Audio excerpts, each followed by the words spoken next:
ផ្ដល់ជីវិតឲ្យខ្ញុំគឺម៉ែនាងដែលបងរៀនខ្ញុំនិយាយគឺម៉ែនាងដែលចិញ្ចឹមខ្ញុំធំធាត់គឺម៉ែគឺម៉ែអើយសុភៀងមង្គលខ្ញុំណា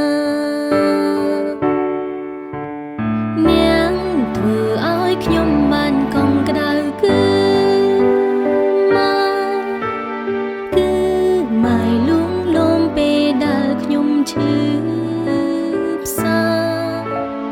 ពេលលំបាកម៉ែជួយរំលែងទុក្ខគុណនេះណាកូនពុំទាន់តមស្នង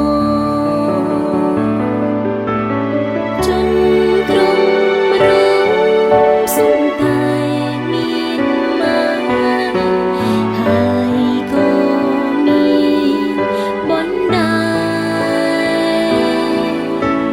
ក្ដីស្នេហ៍ក្នុងចិត្តដូចគ្នាកន្លងយើងជាគ្រួសារក្នុងវាលវល់ក្រុមរុំសុនធ្លាប់ជាម៉ែខ្ញុំណាកូនដឹងគុណក្រៃលេជួយមេត្តា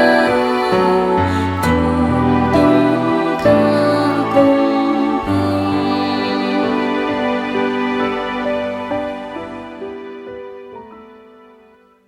កូនត្រូវផ្ដល់សុភៀងមង្គលអើយម៉ែ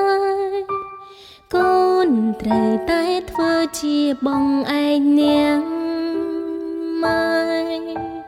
កូនត្រូវតមស្នងនៅព្រាងគុណនាងម៉ែខ្ញុំជាកូននៃនាងម៉ែរ